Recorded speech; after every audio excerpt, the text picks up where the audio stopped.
وبرکاتہ۔ احمدہ و صلی علی رسولہ الکریم، اما بعد۔ سورۃ النساء آیت نمبر 115۔ فاعوذ باللہ السمیع العلیم من الشیطان الرجیم۔ ومن یشاقق الرسول من بعد ما تبین له الہدی ویتبع غیر سبیل المؤمنین نولہ ما تولی ونصلہ جہنم وساءت مصیرا۔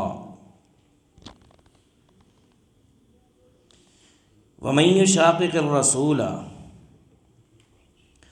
اور وہ شخص جو مخالفت کرتا ہے رسول کی صلی اللہ علیہ وسلم، من بعد، بعد اس کے، ما تبینہ، جو واضح ہو گیا، لہو اس کے لیے، الہدا، ہدایت، ویتبع، اور وہ پیروی کرتا ہے، غیر سبیل المومنین، مومنوں کے رستے کے علاوہ کی، نولہ ہی، ہم اسے پھیر دیتے ہیں، ما تولا، جدھر وہ پھرتا ہے، ونصلہ جہنم، اور ہم اسے داخل کریں گے جہنم میں، وساءت مصیرا، اور بہت ہی بری جگہ ہے لوٹنے کی، دہرا لیں گے۔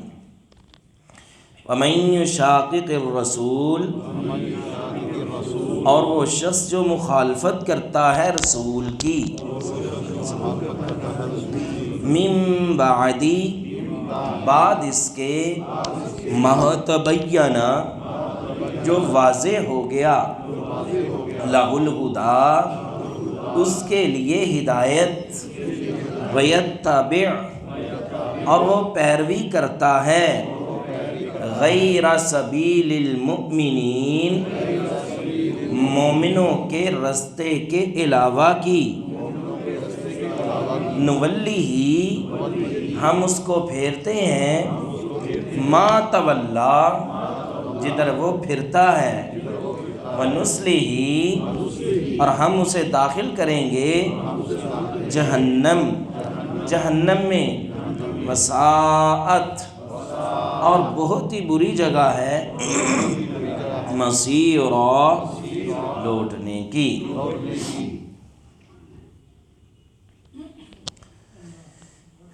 ومن یشاقق الرسول، اور وہ شخص جو مخالفت کرتا ہے رسول کی، دراصل یہ شقن سے نکلا ہے۔ شق کہتے ہیں ایک جانب کو، ایک کروٹ، ایک پہلو۔ ومن یشاقق، اور جو شخص مخالفت کرتا ہے، مخالفت معنی ایسے نکلا کہ ایک طرف تو رسول کی جانب ہے اور یہ شخص دوسری جانب جاتا ہے، اس طرح مخالفت۔ ومن یشاقق الرسول من بعد ما تبین لہ الہدی، ہدایت کے واضح ہونے کے بعد۔ اگر سیاق و سباق سے دیکھا جائے تو اس سے مراد وہی لوگ ہیں، وہ بشیر کہ جس پہ حق واضح ہو گیا تھا، اس کے باوجود اس نے نفاق نہیں چھوڑا۔ جب قرآن نے اس کے خلاف فیصلہ دے دیا اور وہ بدبخت مدینہ سے نکلا، اور ہم نے عرض کیا تھا کہ اس کی ایک سہیلی تھی، اس کے پاس چلا گیا اور وہاں بھی ذلیل ہوا۔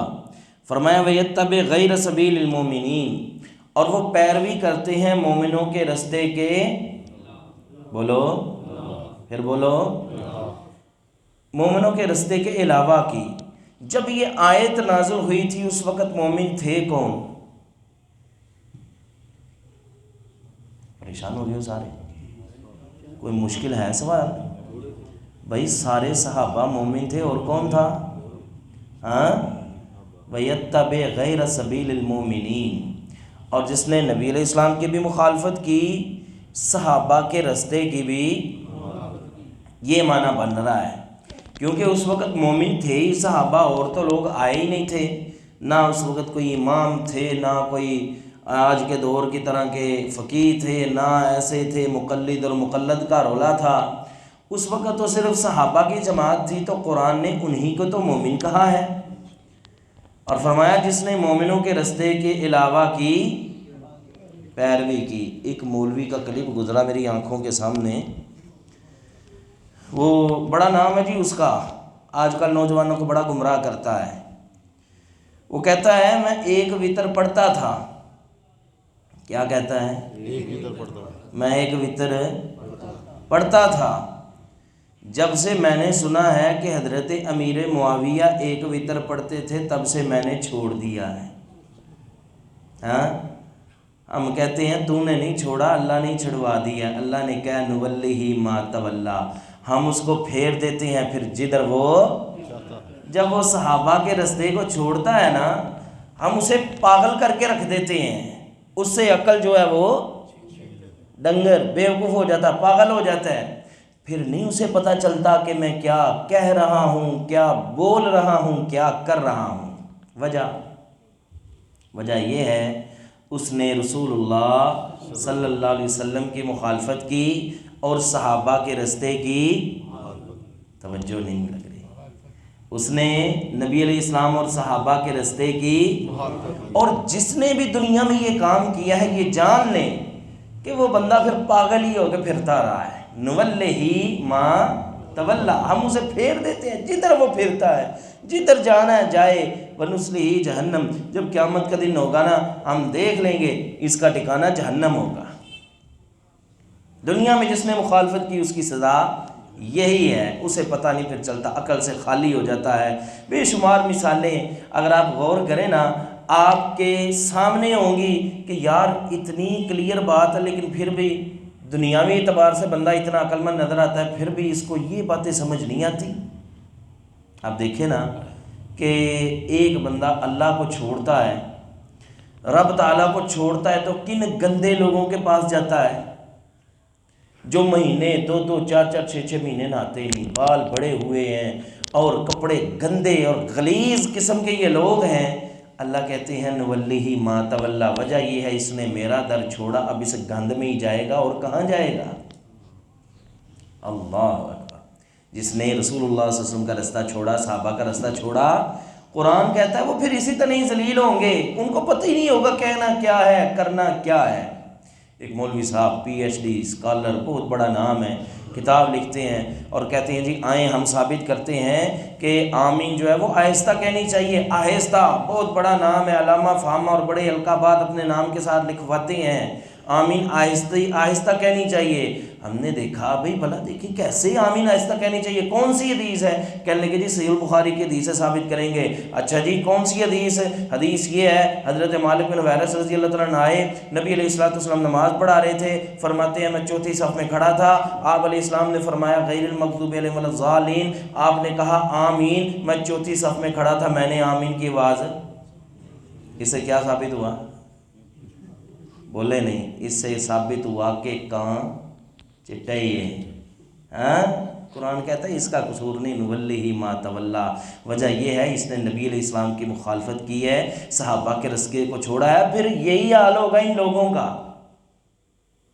رفع یدین کیوں نہیں کرتے جی؟ حقیقت یہ ہے، سیدھا سا جواب، اصل جواب ان کا یہ ہے جی ہمارے امام نے نہیں کیا۔ لیکن اگر وہ یہ جواب دیں گے نا حدیث رسول کے مقابلے میں تو لوگ ان کو چھوڑیں گے ہی نہیں۔ اب انہوں نے کیا کیا؟ کہانیاں بنانی شروع کی۔ کیا بنانی شروع کی؟ پھر بولو کہانی۔ اب کہانی دیکھو نا پکڑی کیسے جاتی ہے۔ کہنے لگے جی دراصل وہ نا بت لوگ لے کر آتے تھے، بغلوں میں بت رکھتے تھے، اور نبی علیہ السلام نے فرمایا رفع یدین کرو تاکہ جن منافقین کے بغلوں میں بت ہوں گے وہ گر جائیں گے۔ وہ بار بار رفع یدین کرواتے تھے تاکہ بت ہیں۔ اور بات کی سمجھ آئی کہ نہیں آئی؟ ہم نے کہا یہ کہاں بت لے کر آتے تھے، کہاں مسجد میں بت لے کر آتے تھے نماز پڑھنے کے لیے؟ کہنے لگے جی مکہ میں۔ کہاں؟ کون لے کر آتے تھے؟ منافق۔ ہم نے کہا نالیکو، مکہ میں تو منافق ہے ہی کوئی نہیں تھا۔ مکہ میں کوئی منافق تھا جو مسجد میں آتا نماز پڑھنے؟ منافق کدھر تھے؟ بولو مدینہ میں۔ اچھا جی، کہنے لگے ہاں غلطی لگ گئی ہے، مکہ میں نہیں تھا، مدینہ میں منافق جو ہے وہ بت لے کر آتے تھے، بغلوں میں رکھ کر نماز پڑھتے تھے، اس لیے رفع یدین کا حکم تھا۔ ہم نے کہا نالائکو، مدینہ میں منافق تو تھے لیکن بت پرست کوئی نہیں تھے۔ بت کون لے کر آتا تھا؟ یہ بت مولوی صاحب لے کر آتے تھے۔ بت کون لے کر آتا تھا جی؟ مدینہ میں بت پرست کوئی نہیں، مکہ میں منافق کوئی نہیں۔ اب یہ کہانی سمجھ نہیں آ رہی، سمجھ کیسے آئے؟ اللہ کہتے ہیں نولیہ ما تولی، ہم اس کو پھیر دیتے ہیں جدھر، ہاں عقل چھین لی بھائی، باتیں بناؤ جدھر کی مرضی، سمجھ آتی ہے آئے، نہیں آتی نہ آئے، بس شوشہ چھوڑ دو۔ اللہ اکبر، نولیہ ما تولی، ہم اسے پھیر دیتے ہیں جدھر وہ۔ کہنے لگے جی نبی علیہ السلام نے منع کر دیا تھا، کس سے منع کر دیا تھا؟ رفع دین سے منع کر دیا تھا۔ کیا دلیل ہے؟ حدیث میں آتا ہے جی اپنا سرکش گھوڑوں کی دموں کی طرح ہاتھ، سرکش گھوڑوں کی دموں کی طرح ہاتھ۔ ہم نے کہا کبھی دیکھا ہے سرکش گھوڑوں کی دم ہلاتے ہوئے؟ سرکش گھوڑے کیسے دم ہلاتے ہیں؟ سرکش گھوڑے یوں دم ہلاتے ہیں یا یوں دم ہلاتے ہیں؟ بولتے نہیں بھائی، سرکش گھوڑے تو تم یوں ہلاتے ہیں، اس کا اس کے ساتھ کیا تعلق ہے؟ تعلق کوئی نہیں۔ قرآن کہتا ہے نولیہ ما تولی، جب نبی علیہ السلام کی مخالفت کرنی ہے، صحابہ کی مخالفت کرنی ہے، پھر ایسے چکروں میں ہم رکھیں گے جہاں وہ پھرتے ہیں پھرتے رہے، جہاں پھرتے ہیں جہاں جائیں، اللہ تعالیٰ کو ان کی پرواہ، عقل جو چھین لی ہے۔ اللہ اکبر، کیا ہوا جی؟ وہ سب 3 طلاقیں دے دی۔ کتنی طلاقیں؟ 3 طلاقیں دے دی۔ اب کیا کریں جی؟ پہلے تو کسی نے کہا جی وہ یہ جو مسجدہ قریب ادھر چلے جائیں، ادھر فتویٰ صحیح مل جائے گا، انہوں نے کہنا ہے ایک ہی ہوئی ہے، اپنے مولوی کا نہیں ادھر نہ جانا، گمراہ ہو جاؤ گے۔ اچھا کیا کریں؟ کیا کریں جی؟ کہنے لگا یہ تو ہوگا حلالہ۔ کیا ہوگا؟ حلالہ۔ کہنے لگے مصطفیٰ وہ کیا ہے؟ یہ واقعہ سچا ہے، میں کہانی کے انداز میں سنا رہا ہوں، یہ کراچی کا واقعہ ہے۔ مصطفیٰ وہ کیا ہے؟ کہنے لگے وہ یہ ہے کہ اپنی بیوی کا تم نکاح کرواؤ۔ کس کا نکاح؟ کس کا؟ اپنی بیوی کا۔ کہنے لگے مولوی صاحب میں اپنی بیوی کا نکاح کرواؤں؟ ہاں، اب سوچتا ہے اپنی بیوی کا نکاح، یہ تو سنا تھا بھائی نے بہن کا نکاح کر دیا، یہ تو سنا تھا باپ نے بیٹی کا نکاح کر دیا، اللہ یہ کیا چکر ہے کہ حامد اپنی بیوی کا نکاح کرا رہا ہے؟ اللہ کہتے ہیں نولیہ ما تولی، جب میرے نبی کی بات چھوڑو گے، صحابہ کی بات چھوڑو گے، پھر ایسے ہی ذلیل ہو گئے۔ کس کا نکاح؟ بھی آپ کو کارڈ آتا ہے کہ نہیں شادی کا؟ لگتا ہے شادی پہ نہیں جاتے، آپ کو جاتے ہیں؟ کوئی کارڈ شارڈ آیا ہو، کیا لکھتے ہیں؟ ہاں، بیٹی کا نکاح، فلاں کی بہن کا نکاح، ہاں فلاں کی عزیزہ کا نکاح۔ کبھی کسی نے سنا ہے کہ فلاں کی بیوی کا نکاح؟ کبھی کسی نے سنا ہے فلاں کی بیوی کا نکاح؟ یہ سن لیں پھر، اللہ بیوی کا نکاح، اللہ کہتے ہیں نولیہ ما تولی، اور کرو مخالفت۔ آیا سوال؟ اچھا جی مولوی صاحب کیا کریں پھر؟ کہا جی اپنی بیوی کا نکاح کرواؤ۔ کیسے؟ 1 رات 2 رات 4 راتوں کے لیے، اس کے بعد وہ شخص طلاق دے گا، عدت پوری کر کے تو پھر آپ کیا کر لینا؟ نکاح کرنا۔ وہ بندہ سوچی پڑ گیا یار یہ کیا کر، یہ تو غلطی سے کوئی 3 لفظ زیادہ نکل گئے میرے منہ سے، یہ تو پھنس گیا ہوں، کیا کر بیٹھا ہوں۔ سوچتے سوچتے یاد آیا کہ ہمارا جو گن مین ہے نا، بڑا اچھا آدمی ہے، شریف آدمی ہے، اس کے ساتھ نکاح کروا دیتا ہوں۔ اس کے ساتھ اس نے خود نکاح کروا دیا، خود بھی نکل گیا سیر پہ، چلو آتا ہوں ہفتے 1.5 بعد آ کے، تو چلو اسے بولوں گا طلاق دے، تو اس کے بعد جو معاملہ ہم سیٹ کر لیں گے۔ خوب سیر شیر کر کے آیا، مری نران کا گان کی، واپس آیا، آ کے دروازہ کھڑکایا، ہاں جی کون؟ جی میں، کدھر؟ ہاں جی میری بیوی کو طلاق دے دو۔ کس کو؟ بولے نہیں، کس کو؟ میری بیوی کو۔ کہنے لگا آپ کی بیوی کو میں طلاق کیسے دے سکتا ہوں؟ بیوی تو آپ کی ہے، طلاق تو آپ نے دینی ہے، اگر دینی ہے تو میں کیسے دوں؟ کہنے لگا نہیں، وہ جو تیری بیوی ہے اس کو طلاق دے۔ کہنے لگا میری بیوی ہے تو ماما لگنا ہے، میں کیوں طلاق دوں؟